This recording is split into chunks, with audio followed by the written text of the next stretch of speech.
नमस्कार दोस्तों, मैं आपका दोस्त अनुराग डोरेहा। एक गलत कदम उठा था राहे शौक में, मंजिल तमाम उम्र मुझे ढूंढती रही।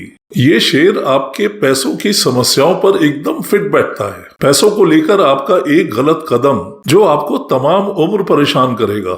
आपने देखा होगा कि मैं अपने सारे वीडियोस में एक बात हर बार रिपीट करता आ रहा हूँ, वो ये कि जो भी आप अपने पैसे से करिए, सोचकर समझकर और पढ़कर करिए, और जहां तक हो प्रॉपर गाइडेंस में करिए। गाइडेंस तो समझ में आता है, लेकिन ये प्रॉपर गाइडेंस क्या है और प्रॉपर और इम्प्रॉपर गाइडेंस में फर्क क्या है? कहीं इम्प्रॉपर गाइडेंस तो तबाह नहीं कर रही आपकी जिंदगी? आइए इस वीडियो में उसी की बात करते हैं। ठीक से समझना है तो बिना स्किप किए हुए पूरा वीडियो देखें, खुदक खुदक कर मत देखिए, तभी मेरी बात अच्छी तरह समझ में आएगी। दोस्तों, कभी आपने इस बात पर ध्यान दिया है कि हमको स्कूल में, कॉलेज में घर वालों ने और टीचर्स ने किस बात पर बार बार जोर दिया था? चाहे हमारे सब्जेक्ट्स कोई भी रहे हो, लेकिन एक वन लाइनर हमारे दिमाग में बार बार डाला जाता था। नहीं याद आया तो मैं बताता हूँ। वो एक सेंटेंस होता था, एग्जाम में नंबर अच्छे लाओ। और ये बात हम लोगों को इतनी बार समझाई जाती थी कि हम लोगों को लगने लगता था कि जीवन का बस एक ही उद्देश्य है, नंबर अच्छे लाओ। अच्छे नंबर आ गए तो भव सागर के पार, और हम जुट गए। अच्छे नंबर लाते लाते हम भव सागर तो नहीं, लेकिन कॉलेज पार कर गए, और फिर हम कमाने भी लग गए। और जब पहली कमाई हाथ में आई तो हमको ये समझ में ही नहीं आया कि इस कमाई का करना क्या है, क्योंकि ये तो किसी ने सिखाया ही नहीं। और तब समझ में आता है कि भव सागर तो अब शुरू हुआ है, नून तेल का चक्कर। कमाई का सही इस्तेमाल कैसे करें, बस इस सवाल का जवाब फिर हम ढूंढने के लिए भटकने लगे। इधर पूछा उधर पूछा, जो जिसकी समझ में जैसा आया उसने अपनी कमाई के साथ वैसा ही किया। सही या गलत ये तो पता नहीं, बस कर दिया। अफसोस इस बात का कि कमाई का करना क्या है ये बताने वाला आसानी से नहीं मिलता। मैं सिर्फ इन्वेस्टमेंट की बात नहीं कर रहा हूँ, वो तो आपकी कमाई का बहुत छोटा सा हिस्सा होता है। मैं बात कर रहा हूँ आपकी टोटल कमाई का। उसका आप क्या करते हैं, कितना खर्चा करें, किन चीजों पे करें, आज करें या रुक कर करें, लोन लें या ना लें, किस काम के लिए लोन लें, कितना लें और कितने साल का लें, लोन जल्दी निपटाएं या पूरा टेन्योर चलाएं, इंश्योरेंस कौन सी लें, लेना जरूरी है क्या, घर के किस सदस्य की इंश्योरेंस लें, कितने अमाउंट की लें, कितने साल की लें, कितना टैक्स बचाएं और कितना भरें, कितना पैसा बचाएं और कहां डालें। ऐसे बहुत से सवाल खड़े होते हैं जिनका जवाब ढूंढने में बहुत परेशानी होती है। ये परेशानी सिर्फ कैरियर के शुरुआत में ही नहीं होती है, जब आप 50 की उम्र के पास पहुंचने लगते हैं, बच्चे बड़े हो जाते हैं, तब भी होती है। और मैंने तो उन लोगों को भी देखा है जो 30-35 साल की नौकरी के बाद जब रिटायर होने लगते हैं और उनको बहुत बड़ी राशि रिटायरमेंट के बाद मिलने वाली होती है, तो उनके सामने भी यही सवाल खड़ा होता है कि इस पैसे का क्या करें। उनके कंफ्यूजन में एक बहुत बड़ा सवाल इस बात को लेकर होता है कि पहले मैं खर्च होऊंगा या मेरा पैसा। और इस उहापोह में ओल्ड एज पॉवर्टी का सामना करते करते सब कुछ यहीं छोड़कर रुखसत हो जाते हैं। नई नई पगार आई तो ऐसे में लोग बेचारे उसका इस्तेमाल या तो अपनी समझ या ना समझ से करते हैं, या गाइडेंस के लिए आसपास के लोगों को पकड़ते हैं। सबसे करीबी और भरोसे का सोर्स होता है आपके घर के बुजुर्ग। ज्यादातर लोग उनसे ही पूछते हैं। अब वहां चैलेंज ये कि घर वाले बेचारे 25-30 साल पुराने फॉर्मूले बताते हैं, जो शायद आज की तारीख में ऑब्सोलीट हो चुके हैं, आउटडेटेड हो चुके हैं, बासे हो चुके हैं। वो कोई फाइनेंशियल एक्सपर्ट्स तो है नहीं, तो सब अपने अपने तजुर्बे से ही बताते हैं। जो उन्होंने खुद 25-30 साल पहले किया था वही वो अपने बच्चों को भी समझा देते हैं। फाइनेंस की दुनिया तो बदल गई, लेकिन उन लोगों ने अपने आप को अपडेट नहीं किया, और उन्होंने भी अपनी पहली पगार के साथ वही किया था जो दादाजी ने उनको बताया था। तो आजादी से लेकर आज तक और आगे भी वही परिपाटी चली आ रही है, और शायद आगे भी चलती रहेगी। अपने 40 साल से ज्यादा के तजुर्बे में मैंने ये देखा है कि इस अप्रोच की वजह से जो लोअर मिडिल क्लास थे उन्होंने लोअर मिडिल क्लास, और जो अपर मिडिल क्लास में थे उन्होंने अपर मिडिल क्लास अपनी आगे की पुश्तों को विरासत में दे दिया। सुनने में कड़वा लगेगा, लेकिन यही सच है। ये एक बहुत बड़ा कारण है लोगों का पीढ़ी दर पीढ़ी मिडिल क्लास के चंगुल में फंसे रहने का। कमाई का क्या करूं, इस सवाल के जवाब के लिए दूसरा सोर्स होता है दोस्त या कलीग्स। उसके लिए आप अपने दोस्तों या कलीग्स की नकल करते हैं। अब उसमें खतरा ये कि अगर दोस्त गलत तो आप भी गलत, अगर वो नुकसान उठाएंगे तो आप भी उठाएंगे।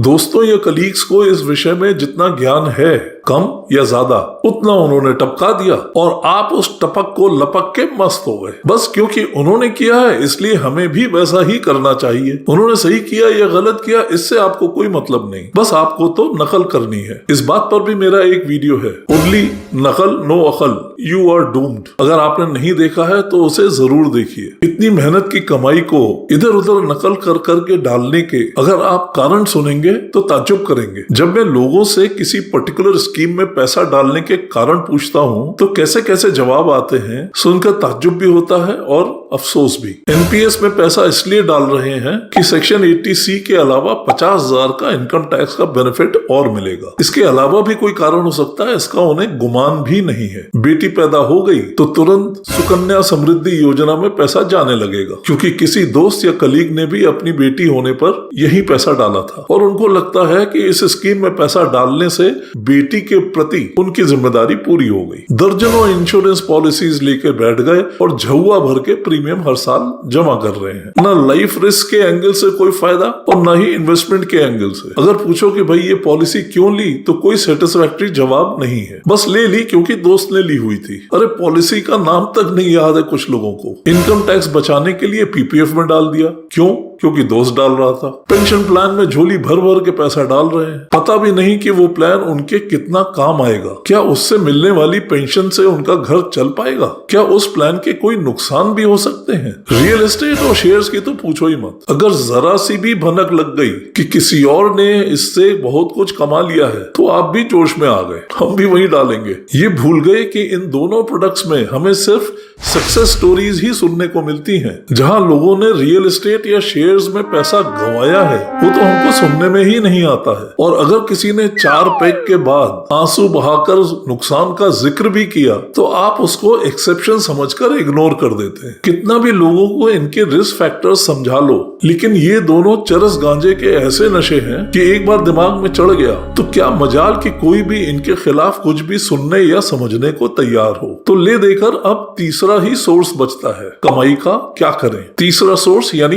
गाइडेंस। कई समझदार लोग गाइडेंस के लिए एक फाइनेंशियल गाइड ढूंढते हैं, सही करते हैं, लेकिन यहाँ पर भी बहुत चौकन्ना रहने की जरूरत है और यही बात मैं इस वीडियो में समझाना चाह रहा हूँ। पहले तो समझते हैं कि फाइनेंशियल गाइडेंस क्यों जरूरी है। दोस्तों, हर फील्ड की तरह फाइनेंशियल मार्केट्स भी दिन पे दिन प्रगति कर रहे हैं। रोज बहुत बदलाव हो रहे हैं और नए नए तरह के प्रोडक्ट्स आ रहे हैं और ये प्रोडक्ट्स दिन पे दिन कॉम्प्लिकेटेड होते जा रहे हैं। उनको ठीक से समझने के लिए जरूरी है कि उनके बारे में ठीक से पढ़ा जाए, समझा जाए, उन पर प्रॉपर रिसर्च की जाए और सबसे जरूरी ये कि ये देखा जाए कि वे आपके लिए कितने उपयुक्त या अनुपयुक्त हैं। ऐसे ही आंख बंद करके पैसा डालना ठीक नहीं। ये काम जितना सुनने में आसान लगता है उतना है नहीं। कितने लोग पढ़कर समझने की मेहनत करते हैं ये मैं 4 दशकों में देख चुका हूँ। ऐसे लोगों की गिनती बहुत ही कम है। वे लोग स्कीम का डॉक्यूमेंट पढ़ने में बहुत कंजूसी करते हैं। कौन पढ़े इतना लंबा डॉक्यूमेंट? अरे वे लोग तो ड्राइव करते समय 2-3 शब्दों के रोड साइन भी नहीं पढ़ते, चाहे जिंदगी कितनी भी खतरे में आ जाए। फिर इतना लंबा फाइनेंशियल डॉक्यूमेंट पढ़ने का तो सवाल ही नहीं पैदा होता। वो तो चाहते हैं कोई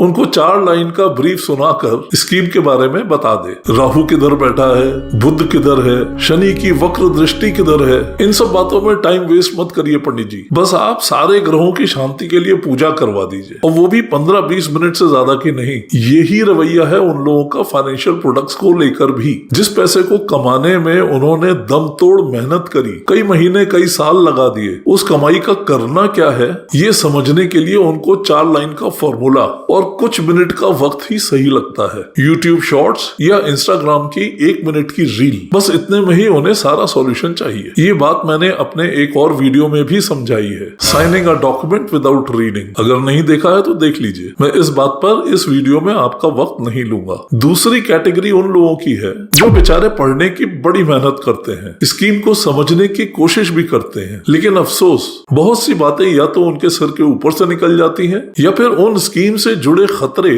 वे स्कीम के बारे में पढ़कर भी नहीं समझ पाते और फिर जितना समझ में आता है उसी पर अमल कर लेते हैं, यानी आधी अधूरी जानकारी पाकर खतरा मोल ले लेते हैं। दोनों केसेस में जरूरी है कि कोई जानकार उस विषय में उनकी सहायता करे, उनको गाइड करे। अब तक तो आप समझ ही गए होंगे कि आज की तारीख में क्यों जरूरी है किसी फाइनेंशियल गाइड का होना। यहाँ एक बात बहुत ध्यान से सुनिए, आपकी समस्या ये नहीं है कि पैसा कहाँ डालें, ये सवाल ही गलत है। आपकी समस्या है पैसे का, यानी कमाई के सही इस्तेमाल का। उसके लिए क्या करें? इसलिए आपको ऐसा गाइड चाहिए जो आपको आपकी टोटल कमाई के बारे में गाइड करे। पैसा कहाँ डालें, ये तो आपकी टोटल कमाई का बहुत छोटा सा हिस्सा होता है। इसके अलावा जो आप अपनी कमाई से करते हैं उन पर भी गाइडेंस की बहुत जरूरत है, और उस तरह के आइटम्स के बारे में मैं पहले ही इस वीडियो में बता चुका हूँ। मैं बार बार ये समझाने की कोशिश करता आ रहा हूँ कि आपकी खोज कि पैसा कहाँ डालें बिल्कुल गलत है। पैसे या कमाई का करना क्या है पहले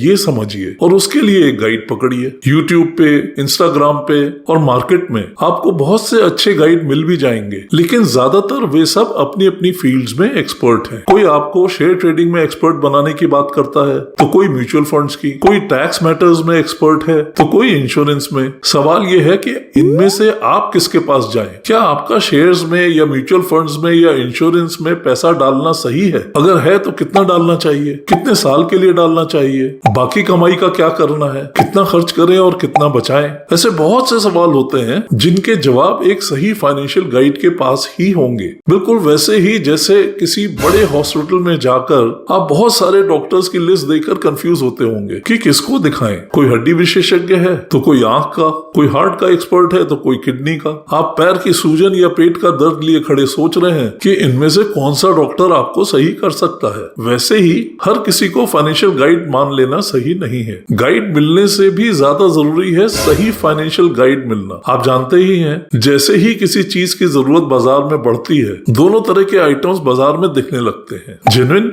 और फेक, असली और नकली। यही फाइनेंशियल मार्केट्स में भी हो रहा है। असली गाइड और नकली गाइड, मतलब गाइड के भेष में सेलर जो आपका कम और अपना फायदा ज्यादा देखता है। अब आप कहोगे मैंने तो मामले को और उलझा दिया, पहले तो गाइड ढूंढो। आप में से ज्यादातर लोग तो अपनी ही समझ से अपने फाइनेंस संभाल रहे हैं, मतलब आपको लगता है कि आप संभाल रहे हैं और आप ये भी समझ रहे हैं कि जो भी आप कर रहे हैं वो सही है, बाकी सब मिथ्या है। अब मैंने एक और शगुफा छोड़ दिया कि भैया बिना गाइड के करोगे तो मुसीबत में आ सकते हो। उस पर भी तुर्रा ये कि गाइड ढूंढते समय असली नकली का फर्क करो और असली की शरण में जाओ। मानो या ना मानो, यही सच है। चुनाव में लोगों ने देखा कि अपने आप को हमारा नेता कहलाने की होड़ में कई लोगों ने झूठ की नदियां बहा दी। सच उन नदियों में डुबकियां लगाने लगा। सही गलत और सच और झूठ में फर्क करना ही मुश्किल हो गया। बहुत से लोग तो झूठ की नदियों में बह गए। जब अपने आप को नेता कहलाने वाले सिर्फ बेवकूफ बनाकर पावर में आने के लिए कुछ भी बोल सकते हैं, तो फाइनेंशियल गाइड तो बहुत छोटी सी हस्ती है भाई। वही क्यों सच पर चिपका रहे? वो भी अपना फायदा देखेगा और जब जरूरत पड़ेगी झूठ का सहारा लेगा।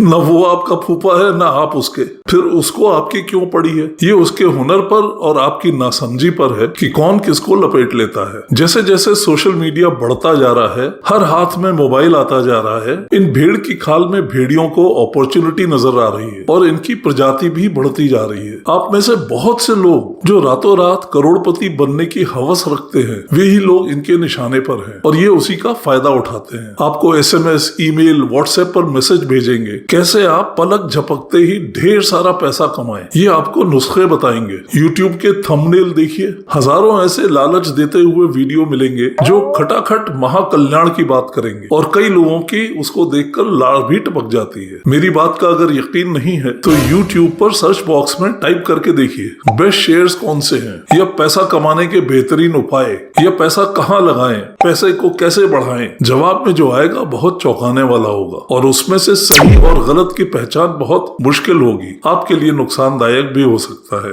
लेकिन अगर आप बहुत जल्दी में हैं, आपके अंदर पेशेंस नहीं है, तो आप पलक झपकते उनके जाल में फंस भी जाते हैं। वो कुछ भी ऊल जलूल समझा के आपको चेप के निकल जाते हैं। ऐसे में जरूरत पड़ती है एक सही फाइनेंशियल गाइड की, जो अपने ज्ञान और तजुर्बे से आपको खतरों से बचा के रखेगा। सवाल यह है कि एक सही और गलत गाइड को पहचाने कैसे? बहुत आसान है। जब आप एक अच्छा डॉक्टर ढूंढते हैं तो उसे कैसे पहचानते हैं? आप देखते हैं कि उसकी क्वालिफिकेशंस क्या हैं, उसका कितने साल का एक्सपीरियंस है। क्या आपने कभी फाइनेंशियल गाइड की क्वालिफिकेशन और एक्सपीरियंस के बारे में पूछा? आप उस डॉक्टर के दूसरे पेशेंट से उसके बारे में फीडबैक लेने की कोशिश करते हैं। क्या आपने फाइनेंशियल गाइड के ऊपर फीडबैक के लिए कोई कोशिश करी? या जिसने भी आपके दरवाजे की घंटी बजा दी वही आपका गुरु? आप ये भी जानने की कोशिश करते हैं कि डॉक्टर की डायग्नोसिस कैसी है। क्या आपका फाइनेंशियल गाइड आपको थॉरोली डायग्नोज करके आपको फाइनेंशियल प्रोडक्ट्स बता रहा है या किसी केमिस्ट की तरह शेल्फ से उठाकर कोई भी दवाई आपको बेच रहा है। फाइनेंशियल गाइडेंस में आपकी डायग्नोसिस होना बहुत जरूरी है। ये डायग्नोसिस कैसे होती है ये 12-15 के वीडियो में बताना बहुत मुश्किल है। एक अच्छा डॉक्टर सिर्फ आपके उस मर्ज पर फोकस नहीं करता जो आप उसे दिखाने गए हैं, बल्कि वो आपकी ओवरऑल सेहत का भी ध्यान रखता है। वैसे ही एक अच्छा फाइनेंशियल गाइड सिर्फ एक प्रोडक्ट की बात नहीं करेगा, बल्कि आपकी सारी कमाई का क्या करना है उस पर गाइड करेगा। एक अच्छे डॉक्टर में आप ये भी देखते हैं कि डॉक्टर का मॉनिटरिंग सिस्टम कैसा है। क्या आपका फाइनेंशियल गाइड कोई मॉनिटरिंग और हैंड होल्डिंग करता है या बस माल बेच के निकल लिया। एक अच्छा डॉक्टर दवाई प्रिस्क्राइब करने के बाद उन दवाइयों के साइड इफेक्ट से भी आपको आगाह करता है। क्या आपका फाइनेंशियल गाइड आपको सुझाए हुए फाइनेंशियल प्रोडक्ट्स के साइड इफेक्ट्स या प्लस माइनस समझाता है या सिर्फ फायदे बताकर बेचकर निकल जाता है। एक अच्छे डॉक्टर की पहचान ये भी है कि वो दवाई लिखते समय आपको परहेज भी बताता है। क्या आपका फाइनेंशियल गाइड ये बताता है कि कौन सा फाइनेंशियल प्रोडक्ट आपको सूट करेगा और कौन से प्रोडक्ट्स आपको अवॉइड करने हैं, या आप जो मांगे वो आपको बेच देता है। इसके अलावा भी बहुत सी जानकारी लेकर ही आप एक अच्छा डॉक्टर सेलेक्ट करते हैं। सिर्फ ये कि वो एक सफेद कोट पहन के और स्टेथोस्कोप लगाकर बैठा है, इस बात से आप कन्विंस होकर डॉक्टर नहीं चुनते हैं। यही सारी बातें एक जेन्युइन फाइनेंशियल गाइड के ऊपर भी लागू होती हैं। अब ये डिसीजन आपका कि आप किसी केमिस्ट या यूट्यूब या गूगल से अपना इलाज कराना चाहते हैं या किसी अच्छे डॉक्टर से। इस बारे में और समझना है तो मेरे साथ जुड़िए। सही गाइड कैसे पहचाने, और उससे भी ज्यादा जरूरी कम से कम ये तो समझ लीजिए कि गलत गाइड और गलत एडवाइस से कैसे बचें। तो दोस्तों इस वीडियो में इतना ही। सावधान रहें। याद रखिए ये पैसा आपने बहुत मेहनत से कमाया है। जो भी करिए पढ़ के, समझ के, सोच के करिए। जहां तक हो प्रॉपर गाइडेंस में करिए। आपके गलत फाइनेंशियल डिसीजंस न सिर्फ आपका बल्कि आपकी अगली जनरेशंस का भविष्य भी खतरे में डाल सकते हैं। जैसा मैं कहता आ रहा हूं, मैं कोई फाइनेंशियल एडवाइजर या कंसल्टेंट नहीं हूं। मैं तो हूं बस आपका फ्री का ट्यूशन मास्टर। अपने 4 दशक से ज्यादा के बैंकिंग और फाइनेंस के लंबे तजुर्बे से आपका फायदा कराना चाहता हूं, आपका नुकसान कम कराना चाहता हूं। फिर मिलेंगे अगले वीडियो में एक नई गलती के जिक्र के साथ। तब तक के लिए नमस्कार। वंदे मातरम।